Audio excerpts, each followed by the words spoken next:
I first saw John when I was about 14, and I was his sister's best friend at school, and I thought he was really nice because he said, "Oh, hello, nice to meet you." He actually greeted me like I was a proper person, whereas other friends' brothers not interested in you at all because you're just some spotty, greasy-haired 14-year-old. You were wearing a school outfit, weren't School you? uniform, navy blue skirt, would have been a white blouse and a green and blue tie and a blue felt hat, although I wouldn't have been wearing that. Right, trained as a Catholic priest. Nobody tapped me on the shoulder from heaven and said, "I want you to be a priest." The expectation from me by the church would be that I would remain celibate, and that was something that I felt was an okay sacrifice to make. And as I knew Teresa more and more, I realised how big the ask was. I was only young anyway, I just thought it was, my friend's big brother. And then I think at that age, you're quite into sacrifice, like the heroine, He would be my love, but I have to give him up for the church. I can't be his. So that's what I was thinking. I didn't get any inkling of that at all. Then we all went on holiday, didn't we?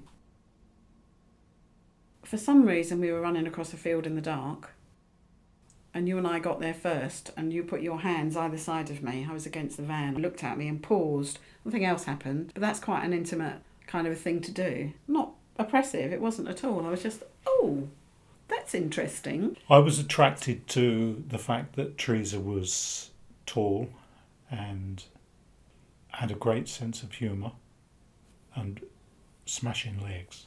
And sort of a year later from this holiday, I was ordained to the priesthood in 1971. But during that time, I had boyfriends. And I was aware of that and sensed a feeling of considerable jealousy, actually. I don't like this.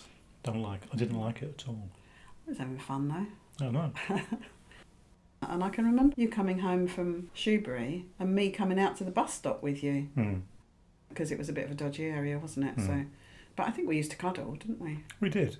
So yeah. Even though he was I'd forgotten about that. Because you must have been a priest at the time. I was. We in my so first naughty. year as a priest. Cuddling. Shocking. It was just cuddling, but no, that's not a euphemism. We actually were just cuddling. I remember on one occasion I got a phone call from my sister. She felt that I needed to pull back from my relationship with Teresa because you would end up getting hurt. And it was then that I began to think that actually there's a lot more to this than I was willing to acknowledge. You and I must have had a conversation, but I don't remember this conversation.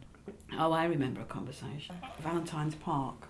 I think it's called Valentines Park. And you said, did I think, which is a very unfair question really, did I think that I would ever possibly consider marrying you?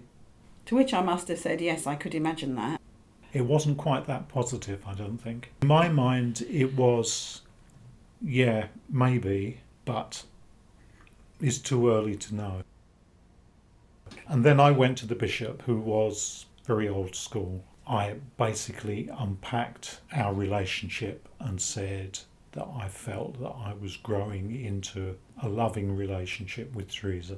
Did want it to happen, but that it obviously couldn't happen if I was going to live a celibate life. He said, "Are you enjoying being a priest?" And I said, "Absolutely. Never want it to stop."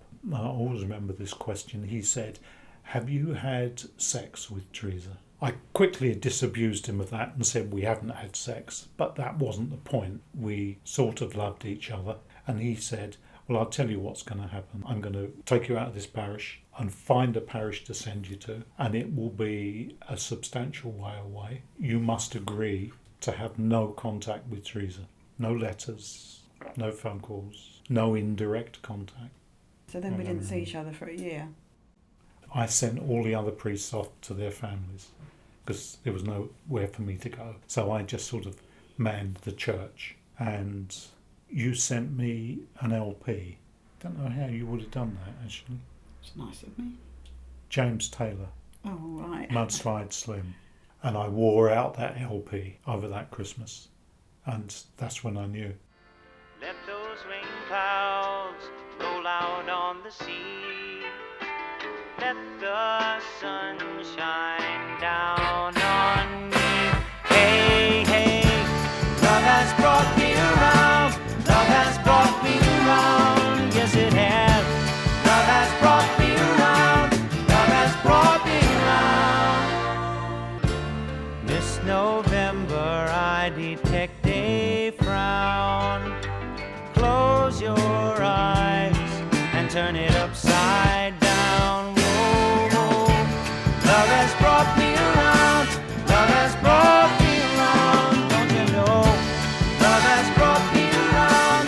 Love has brought me around, yeah. And I informed the bishop, I think it was on that day after Easter or something. I wrote a letter to you saying, I'm going to Valentines Park, to where we met last. No, it wasn't the same park. It was Valentines Park. Yeah, there's a park in It was Romford in Romford area, and there's a park in Ilford. Right. And we met in Ilford the first time. That's why I was questioning if Mm. it was Valentine's Park. I don't think it was that one. But the letter I wrote said something like, meet me in Valentines Park, and if you don't turn up, I will know that you don't want to continue this relationship. And then I got there early in Valentines Park and thought, where's Teresa? It's not here. And while I was waiting, this elderly lady or elderly man engaged me in conversation, and during that conversation I looked over her shoulder and there was Teresa. Yippee! She's here. Love has brought me around. Love has brought me around. Oh, love has brought me around. Love has brought me around. Yes, it has.